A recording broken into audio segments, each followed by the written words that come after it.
Bismillahirrahmanirrahim. Assalamualaikum warahmatullahi wabarakatuh.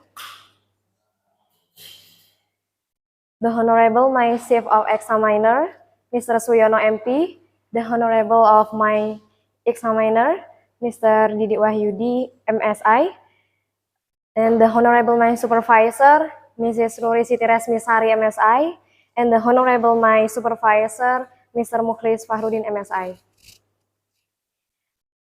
Before that, thank you for giving me an opportunity to present my undergraduate thesis defense today. My name is Yami Fitria, and I'm here to present my undergraduate thesis with the title In Vitro Induction Polyploidy of Porang, Amorphophallus mulleri Bloom callus using colchicine.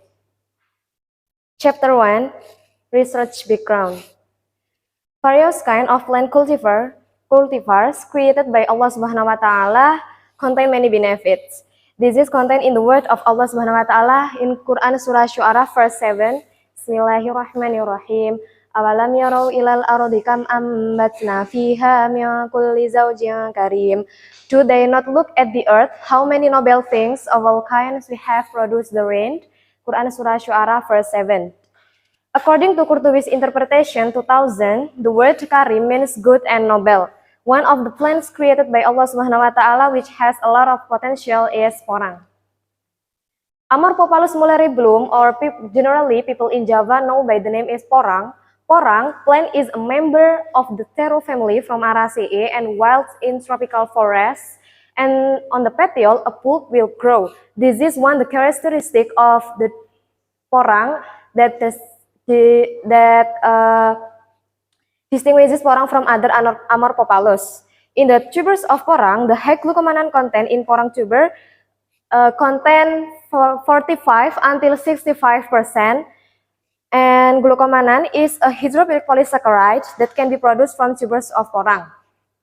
The Agricultural Quarantine Agency or Barantan Ministry of Agriculture state that in 2020, the total export of porang is 11,000 ton with a value 600 billion, and in the 2021 increase the total export is about 20,000 ton with a value 1900 billion. The high glucomannan content in porang tuber make this plant is a great demand. This is evidenced by an increase in export total export of porang. We have to know about how to cultivate porang. Porang can be cultivated by generatively and vegetatively. Porang can be cultivated generatively by seed germinate, but takes a long time, which is about 2 until 3 years, and has a seed dormancy period is about 2 until 3 years, and has a seed dormancy period of 1 until 5 months. And porang is a seed apomixis. Porang can be cultivated by vegetatively with using stems tubers and leaf tubers or bulbil, but tubers used as seed take a year to be harvested. So, if this continues to be done, it will result in low genetic variation of porang. This shows that cultivation of porang in the process requires another alternative propagation to overcome the existing problems. One alternative porang propagation to get effective result with an efficient time is by induced polyploid, induced mutation. Induced mutation can be done by induced with colchicine. Colchicine is a natural occurring alkaloid that is extracted from the entire plants of Colchicum autumnale. And the mechanism of colchicine is a metaphase inhibitor, and its mechanism of action involves binding to alpha and beta tubulin dimers, disruption microtubule assembly during the cell cycle, and prevention of polar chromosome migration during NFS, the result to raise the poly-D level.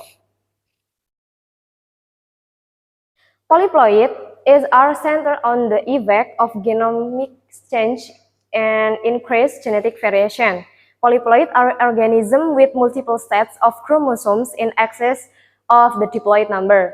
Polyploidy in plants is the increase in cell size due to genome duplication, which is known as the Gigas effect. Induced mutation polyploid can be done by in vitro culture. In vitro culture is a method applied for the growth and development of plant cells, tissues, and organs that use a nutritive culture medium under controlled sterilized condition. One technique of in vitro culture is in vitro callus culture. Callus is defined as a group of cells derived from competent source tissues that is cultured under in vitro condition to form an undifferentiated mass of cells. Polyploidicalus induction with colchicine has been carried by several researchers. First, by Wardani et al. 2012, concentration 0.04% colchicine succeed induced callus polyploid on glycine max. And then by Tang et al. 2010, callus tetraploid of Paulownia tomentosa using 0.05% colchicine media. And then by Grosser et al. 2014, colchicine concentration of 0.01% had produced a tetraploid callus of Citrus grandis, but at a concentration of 0.05%, it produced the highest tetraploid of callus. This research purpose first to determine the effect of colchicine concentration on the number of polyploidy chromosomes in porang callus. And the second purpose is to determine the effect of colchicine concentration on the wet weight of porang polyploid callus. And then the third purpose is to determine the effect of colchicine concentration on the color of polyploid callus in porang. Chapter 2, Research and Method. This research using complete random design with one-factor treatment and use 7 different levels of colchicine concentration. First, 0%, 0.01%, 0.02%, 0.03%, 0.04%, 0.05%, and 0.06%. Each treatment was repeated 4 times, and in each replication contained 1 callus explant. This research using independent variables is colchicine concentration, and then dependent variables are cytology and morphology, and then control variables are MS medium like pH, incubation temperature, and observation time. There are tools that I use in this research, and then there is materials that I use in this research. And the parameter observation in this research is are 2. First, anatomy with cytology observation where met polyploidy for callus observation. And then the second parameter is morphology with callus wet weight and callus color. The data obtained were analyzed using analysis of variance or ANOVA using SPSS statistical software version 26.0, and then the result of the variance are different real, followed by the MRT or Danson multiple range test with level of 5% accuracy. And data will be analyzed integration Islam use Al-Quran and Hadith. Chapter 3, result. First result in this research is effect of colchicine concentration on chromosome number of callus polyploidy. The addition of colchicine concentration affected the number of chromosome of porang callus. The addition of the higher concentration of colchicine in the culture medium causes the number of chromosome increase. The number of chromosome increase from diploid to tetraploid in concentration 0.06%. And the second result in this research is effect of colchicine concentration of wet weight on wet weight of callus porang. The addition of colchicine to the medium culture has an effect on the weight of porang callus. The addition of 0.06% colchicine produces the most optimal callus weight. Colchicine will cause the size of the plant to increase as a result of increasing the number of the chromosomes, so that the number of cells increase and the size of the plant increase. The third result in this research is effect of the addition of colchicine on the morphology of porang callus. The addition of colchicine to the culture medium has an effect On the resulting callus color, 0.01% until 0.06% colchicine produce brown callus or browning, whereas a colchicine 0.0% was yellow color. The concentration of colchicine added to culture medium result in browning of porang callus, just because metabolism of phenolic compounds due to stimulation during explant initiation. Chapter 4, discussion of research in Islamic perspective. This research result in same as Allah said at Quran Surah Al-Qamar, verse 59. Bismillahirrahmanirrahim. Inna kulla syai'in khalaqnahu biqadarin. Verily, we have created everything according to measure. According to interpretation of Ibnu Katsir, everything created by Allah Subhanahu wa Ta'ala is based on the size of each. In line with the result of this study that a good concentration of colchicine will make the colors better. But too high a concentration of colchicine makes the colors have a brown color in browning, which indicate physiological deterioration or towards death. In chapter 5, conclusion and suggestion. Conclusion in this research are first, porang callus polyploid occurred at the addition of colchicine concentration of 0.06% with an increase in the number of chromosome 4 and 52. And the second conclusion is the addition of 0.06% concentration colchicine produced the highest wet weight of callus. And the third conclusion is the addition of colchicine concentration causes callus color to experience browning, but at concentration of 0.0% and 0.05%, it produced good callus color. And the suggestion in this research, it is necessary to sensitize porang callus to the effect of mutation induction using colchicine with a lethal concentration or LC determined value. Furthermore, the callus that had been induced by mutation using colchicine was regenerated into shoot, and the observation met where the number of shoots formed and the number of porang root by cytology. Okay, thank you. Sorry if I have a mistake, I give back to the moderator.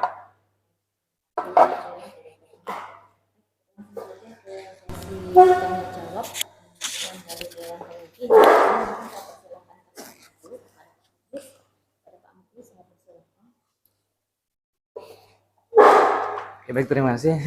Assalamualaikum warahmatullahi wabarakatuh. Waalaikumsalam warahmatullahi wabarakatuh. Siami, saya mengucapkan selamat terlebih dahulu sudah sampai ke tahap ini ya. Ini ujian, tapi ujian yang sebenarnya bukan di sini. Sebenarnya ujian kali ini itu kan untuk mengetahui seberapa penguasaan kita terhadap ilmu ini ya. Sebenarnya tujuannya adalah mengevaluasi diri kita. Nah, nanti kalau sudah tahu kemampuan kita, nanti yang akan datang kita akan menambah lebih lagi. Jadi jangan dianggap ini penghakiman ya. Nah, itu ya. Ya, cuma mengetahui seberapa besar kemampuan kita. Baik. Topiknya menarik, induksi polyploidy ya. Nah, pertanyaan saya di latar belakang itu ditulis ayat gitu ya. Di bab 1, peran atau fungsi ayat ditaruh di latar belakang ini apa? Untuk menjelaskan bahwa Allah telah menciptakan berbagai macam tumbuh-tumbuhan yang baik. Oke, selanjutnya? Kemudian kan kaitan dengan topik ini maksudnya?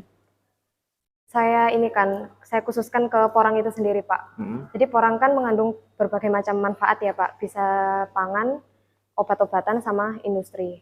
Nah, itu saya integrasikan ke surat Quran Asy-Syu'ara ayat 7 itu, yang mana di situ diartikan bahwa Allah telah menumbuhkan berbagai macam tumbuh-tumbuhan yang baik. Nah, kata-kata tumbuh-tumbuhan yang baik itu merujuk pada ini manfaat yang dimiliki oleh orang itu sendiri. Oke, jadi berawal dari ayat ini, kemudian termotivasi Iya, untuk melakukan penelitian ini. Nah, yang menarik dari ayat ini sebenarnya kami tumbuhkan. Ada istilah kami. Nangkap nggak itu pesannya dari ayat ini? kami, Tumbuhkan. Jadi kalau Allah menciptakan manusia itu berarti saya ciptakan. ya, Kami ciptakan ya. Kalau dalam konteks yang lain saya ciptakan. Jadi ini kami tumbuhkan. Berarti pelibatannya nanti banyak hal yang bisa terlibat di sini ya. Nah, itu nangkap nggak? Mungkin mengkaji tafsir yang lain. Kenapa Allah memilih kata kami tumbuhkan? memilih kami tumbuhkan mungkin yang menciptakan kan Allah ya Pak. Itu kami itu diartikan bahwa bentuk pengagungan dari Allah itu sendiri. Bahwa Allah itu masih mempunyai malaikat, kemudian manusia itu sendiri yang nantinya akan memanfaatkan tumbuhan itu.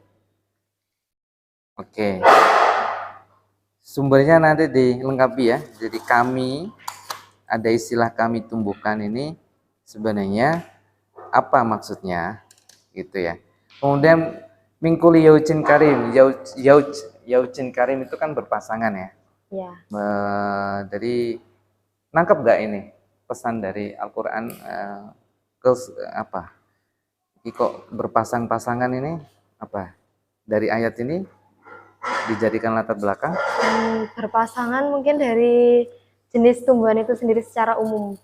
Kalau ada tumbuhan yang memiliki yang hanya memiliki putik, yang hanya memiliki Ya, benang sari, jadi berpasang-pasangan nantinya akan bereproduksi untuk menghasilkan tumbuhan yang baru. ya. Jadi ya, ada prinsip sains Islam di sini. Jadi alam semesta kan mekanisme yang luar biasa ya. Ada konsep keseimbangan karena dia berpasangan. Jadi di dalam konteks tumbuhan ini juga saya kira juga seperti itu ya, pasangan. Baik ya. Kemudian di bab 2. Di bab 2 ada ayatnya lagi di situ. Dan peran ayat ini apa di bab 2 ini? Bab 2, yang ayat yang surat At-Toha itu juga tentang tumbuhan secara umum, tapi ini bagaimana Allah menumbuhkan tumbuhan itu dengan air hujan. Oke. Selanjutnya, peran artinya bab 2 ini kan tinjauan pustaka. Iya, Kemudian ada ayatnya.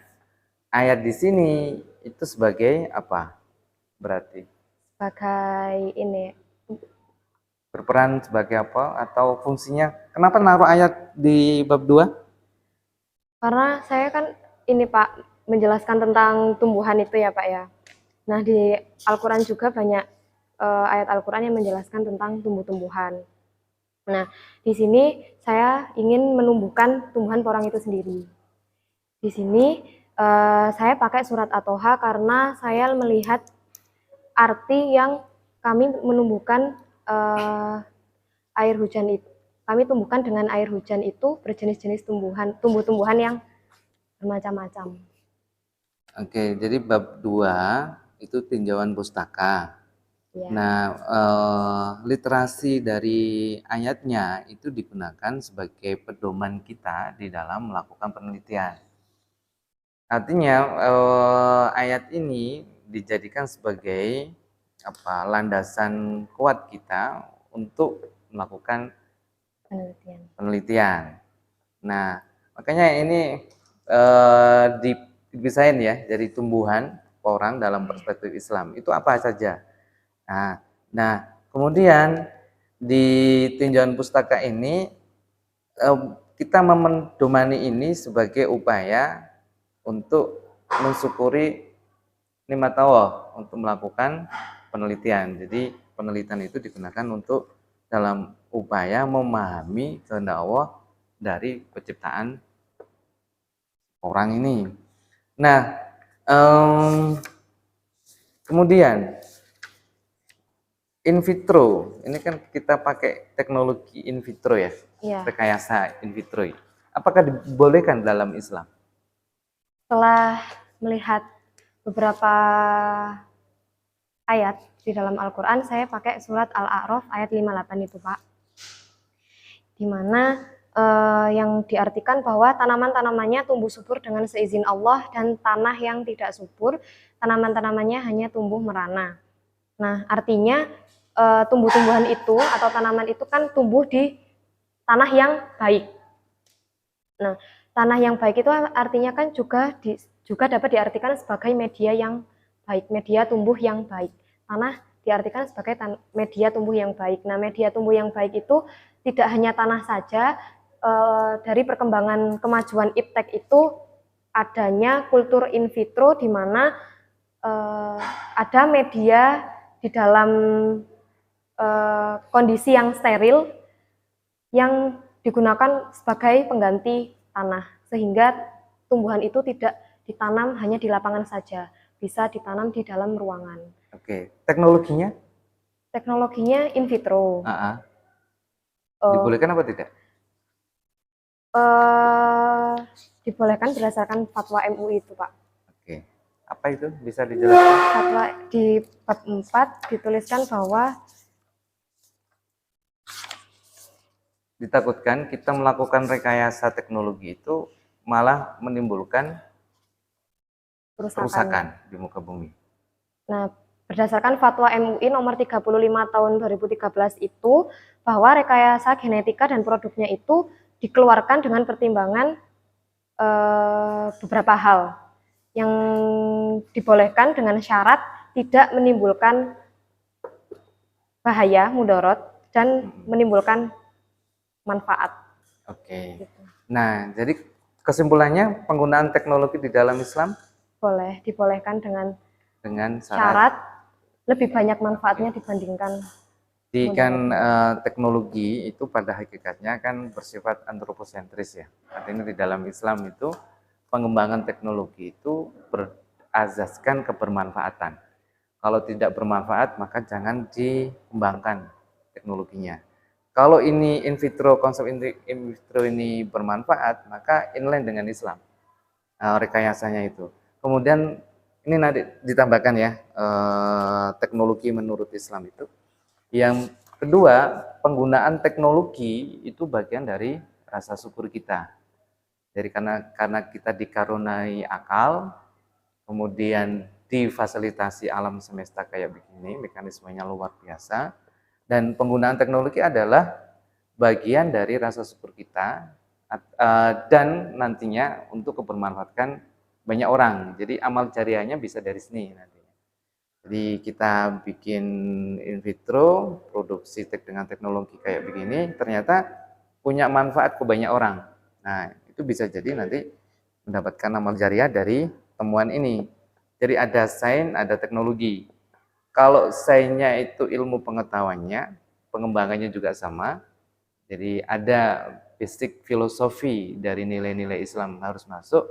Nah, pengembangan teknologinya itu berbasis juga kebermanfaatan. Karena tugas kita sebagai khalifah itu apa? Pada prinsip melayani, kemudian menyelesaikan masalah, ya. Dan yang ketiga adalah berakhlak seperti akhlaknya Allah. Takhaluk bi akhlakillah. Jadinya nanti pengembangan teknologi di bidang rekayasa apa ini? Rekayasa genetik bisa. Ya, rekayasa genetik itu masih dalam pedoman ayat-ayat Allah. Jadi mau ayatnya yang terhampar luas di alam semesta atau di dalam Al-Quran sama-sama memberikan dampak kesadaran kepada kita. Oke, berikutnya temuan. Yang menarik ini ada dialog integrasi antara temuan nalar sains, temuan sainsnya dengan nalar spiritual dari Islam. Coba diceritakan ini. Hasil penelitian saya ini menghasilkan bahwa jumlah kromosom dari kalus porang itu meningkat, Pak, sebagai akibat dari induksi dari Golgi. Nah, yang pertama di bab 4 itu saya pakai surat Al-Jasiyah ayat 13, di mana yang diartikan bahwa Allah telah menundukkan segala sesuatu yang ada di langit dan apa yang di bumi semuanya sebagai rahmat. Di sini diartikan bahwa semua yang ada di bumi ini harus disyukuri oleh manusia, dan di sini juga dijelaskan bahwa terdapat tanda-tanda kekuasaan Allah bagi kaum yang berpikir.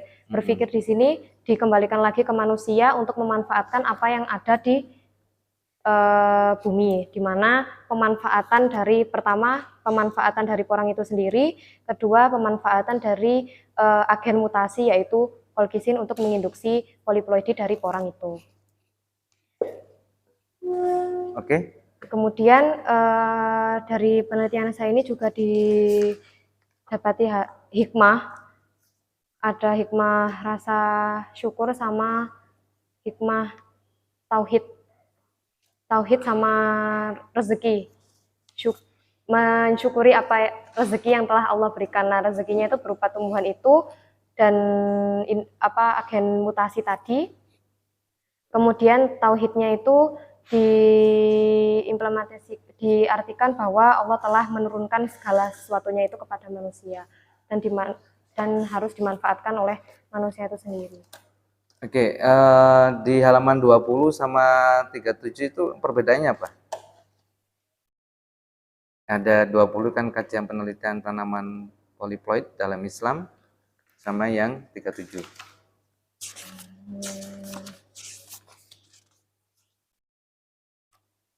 Kajian poliploid. Surat? Yang halaman 20, ini ada subjudul seperti itu. Perbedaannya? Oh, bentar Pak.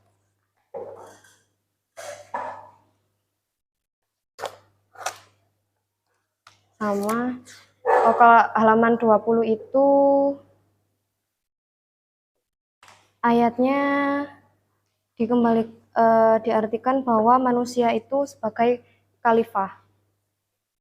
Kan kalau yang di kajian tanaman poliploid itu menggunakan ayat yang menjelaskan bahwa manusia sebagai khalifah, yang mana artinya itu bahwa manusia harus memanfaatkan apa yang ada di bumi. Kemudian yang di pembahasan itu bagaimana manusia itu memanfaatkan. Oke, saran saya untuk di halaman 20 itu judulnya lebih kepada teknologinya aja ya. Jadi teknologi perspektif Islam itu seperti apa dan tanggung jawab kita sebagai khalifah seperti apa. Jadi lebih baik nanti dikira ini hasil penelitiannya, tapi adalah pemanfaatan teknologi di dalam kebermanfaatan. Oke, nah di bab 4 pembahasan penelitian ini adalah kita mengungkapkan tanda-tanda bagi orang yang berpikir, tapi kita bisa melanjutkannya. Hanya orang yang berpikir dengan kesadaran iman dan takwa lah yang mampu menangkap pesan di balik rahasia alam semesta. Jadi nanti di revisi yang di bab yang halaman 20 itu terus kata kuncinya adalah berpikir itu maksudnya adalah kalau orang berpikir yang lain cuma berpikir berdasarkan nalar sainya, tapi kalau di kita di Islam ya nalar sainya, ya nalar spiritualnya. Jadi bab 4 ini yang pembahasan perspektif Islamnya penggabungan antara nalar itu. Kita tidak merusak nalar sainya, biarkan sain tetap sain, tapi beyond sainnya, di balik fenomena sainnya seperti apa. Itulah orang-orang yang berpikir, orang-orang yang ulul albab, orang-orang yang mau bertafakur atas penciptaan Allah. Sehingga nanti ciptaan Allah itu mampu memberikan kesadaran bagi kita untuk berkiprah lebih baik lagi sebagai khalifah. Oke, itu aja yang bisa saya sampaikan. Saya ucapkan sekali lagi selamat. Syami sudah sampai tahap ini. Oke, demikian saya akhiri. Bila taufiq wal hidayah. Assalamualaikum warahmatullahi wabarakatuh. Waalaikumsalam warahmatullahi wabarakatuh. Terima kasih Pak.